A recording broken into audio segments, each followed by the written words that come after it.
What is hard about learning Norwegian? At first glance, it seems like it's a super easy language. It's also a Germanic language, just like English, so it's in the same language family. You're going to recognize a lot of words. The grammar is relatively easy.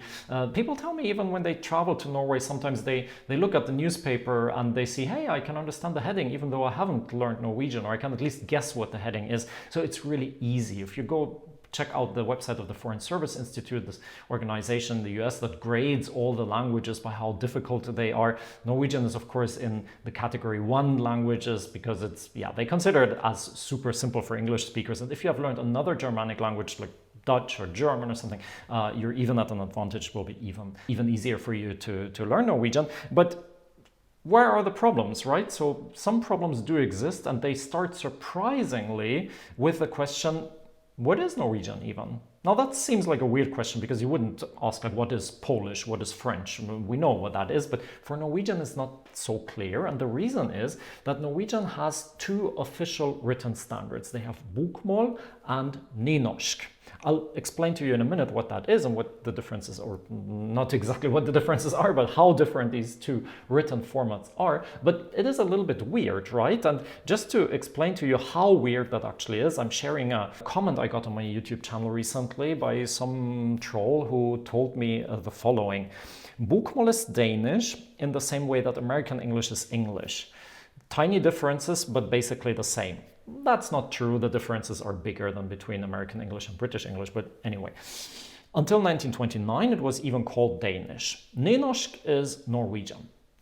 So, well, what can we say about that? Of course, it's nonsense. Bokmål is just as much Norwegian as nynorsk is Norwegian. So, as usual with these internet trolls, they tell you a lot of nonsense, but then there is always a hint of a little bit of truth here. And he says this interesting thing that bokmål is Danish. Why Danish? Well, there is something interesting about the Scandinavian languages, Danish, Swedish, and Norwegian. They are so similar that we might consider them dialects of the same language. So look at this text here. It's the same 2 sentences written first in Swedish, then in Norwegian bokmål, and then in Danish. And you can see at first glance that they are very similar. So if I read the one in the middle, det finns egentlig ingen språklige grunner til å ikke se norsk-svensk og dansk som dialekter. Språkgrensene er politiske.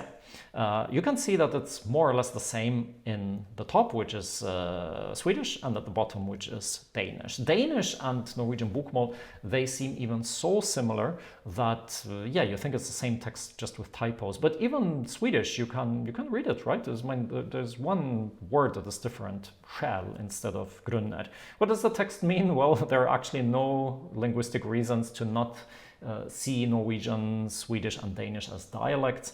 The language barriers are political. So we have political reasons why these 3 languages are different. Yes, they're a little bit different, as you can see. Yes, there are pronunciation differences, especially to Danish, but they are very similar. And that leaves us with the question, why do we need 2 written forms of a language that we could even, we could write Swedish in Norway and people would be able to read it, right?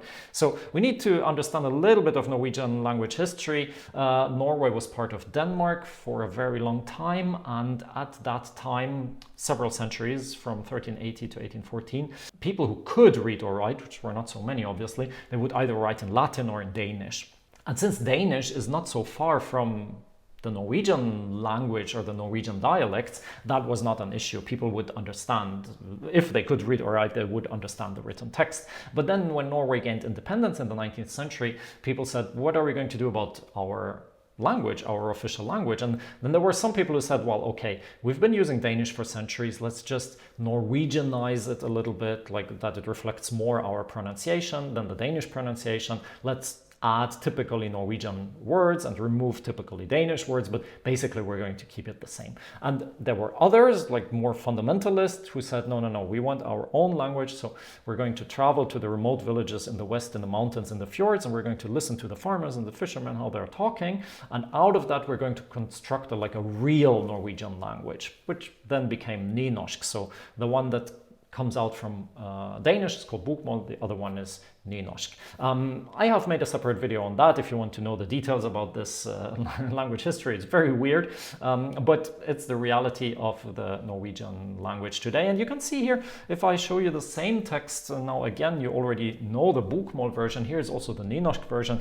And yeah, well, there are a few differences, right? So they write det finst egentlig ingen språklige grunner til å ikke se norsk, svensk og dansk som dialekter. Språkgrensene er politiske. Again, the differences are tiny, but they're both official forms in Norway. You can use both of them. That's totally fine. Now, at this point, students usually ask me, okay, Werner, but what do Norwegians speak? Like, who speaks bokmål, who speaks nynorsk? And the confusing and sad answer is nobody. Bokmål and nynorsk are written forms of the Norwegian language. People speak a dialect, so that means that there is no oral standard for speaking Norwegian. Everybody speaks the way that is common in their town or their region or their village, wherever they are from. And the differences are not that big, but they are still relatively big, unfortunately. Look at this example of the pronoun their, yeah, like their houses, their problems.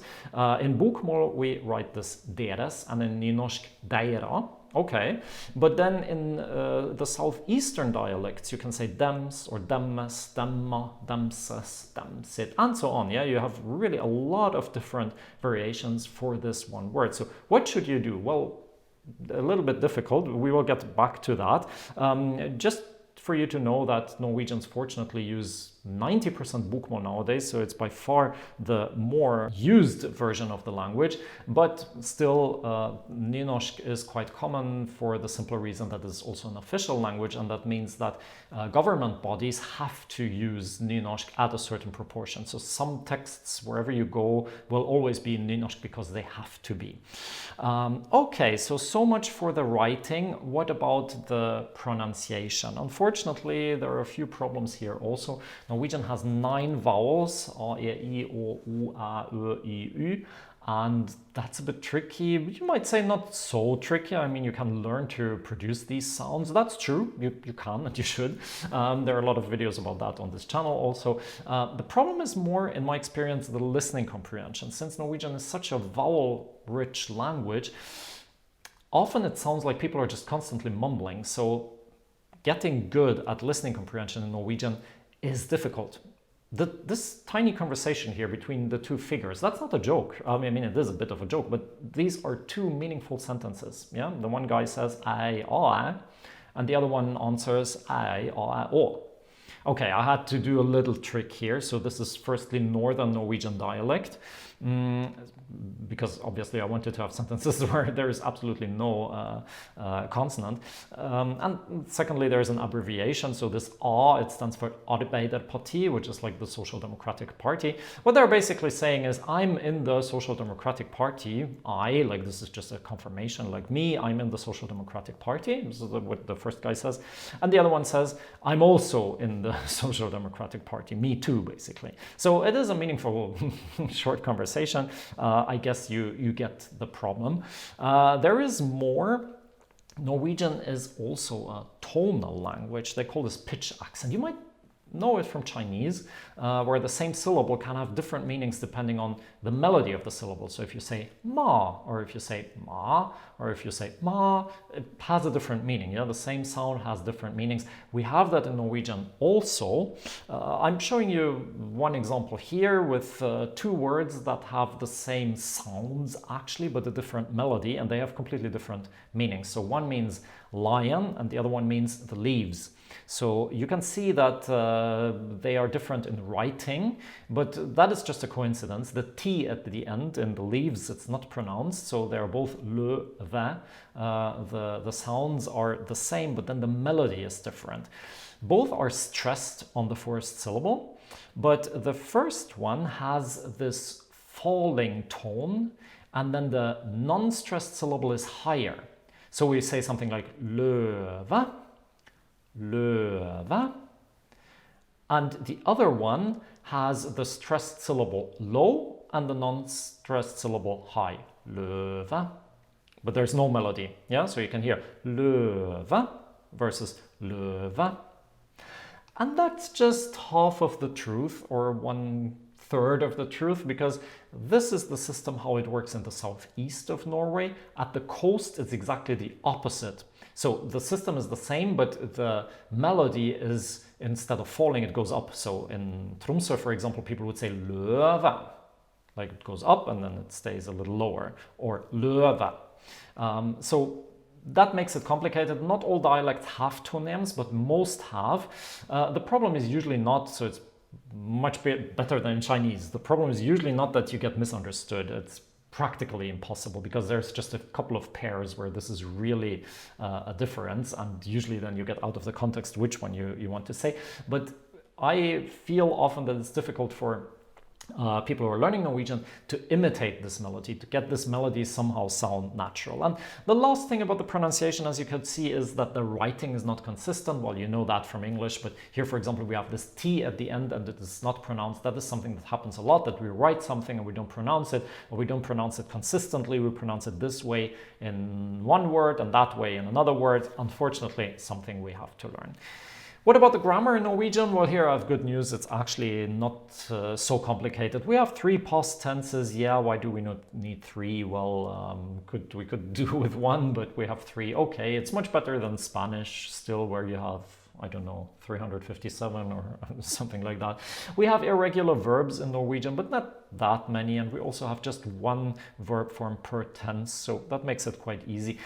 Prepositions are a bit complicated, like these small words like on, in, under, for, behind, and so on. And the word order is a little bit unusual for English speakers, but again, not a big deal. One thing that people find annoying, but that will also not lead to misunderstandings, are genders. Norwegian has genders, meaning a noun is either feminine or masculine or neutral, and there is no sense in the distribution, so we have to learn the gender by heart. Yeah, like even a table can either be masculine or no, it's neutral in Norwegian, but the door, for example, is feminine. Why?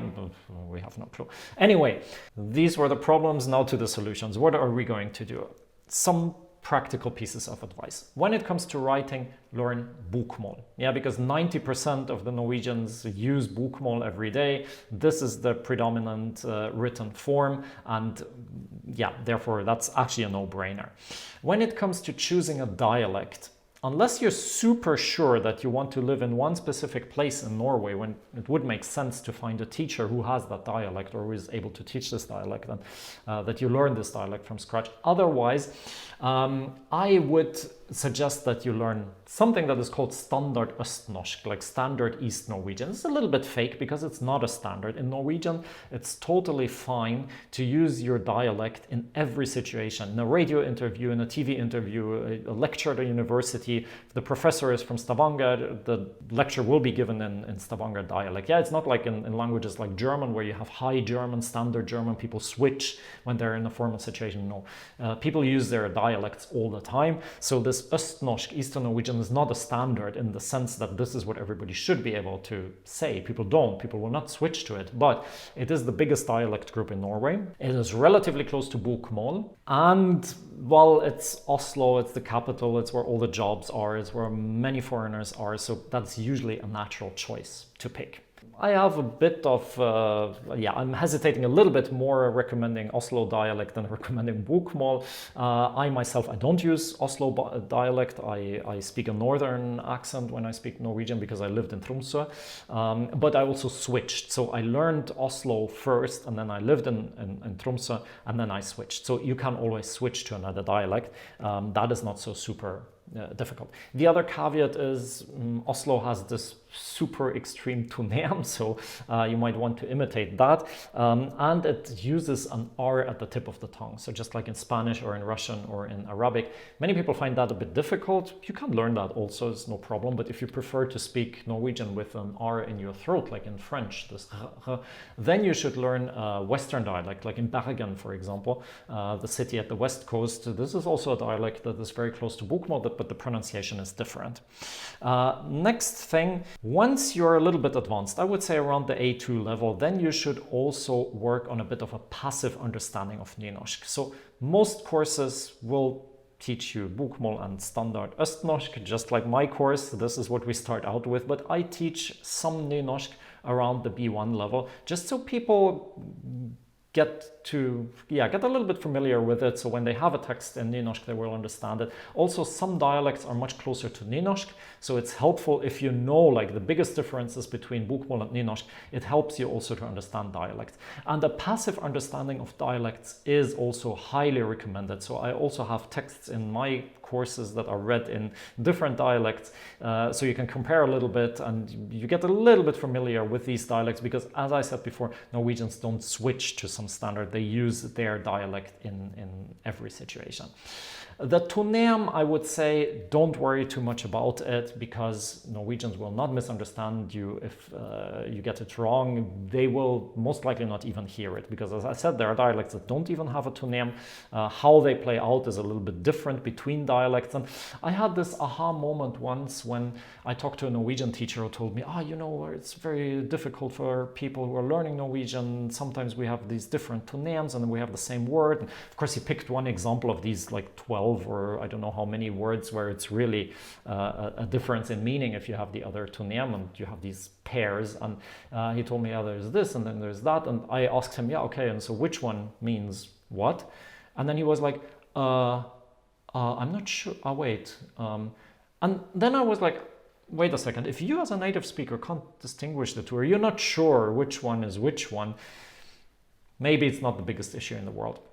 What is a bigger issue, though, is to have a natural intonation in Norwegian. So you should listen a lot and try to imitate how a sentence melody works so that it sounds natural. If it's not 100% natural, that's totally normal, totally fine. So if the tonem is not exactly where it should be, don't worry about that, but the melody should be natural. So this is something I would say. And lastly, of course, well, I have to earn a living also. So if you want to check out my Norwegian course, it's based on a coherent, slightly absurd story. So every chapter you get a little bit of the story and it gets more and more difficult. If you want to know how the story ends, you have to learn Norwegian, and you get, of course, all the pronunciation and grammar, and I teach you everything, and there's a lot of exercises. So if you want, check it out. There's a link in the video description, but I don't want to push you to something. Feel free to go to my competitors, or if you want to work a little bit on your pronunciation, feel free to check out the pronunciation videos here on this channel.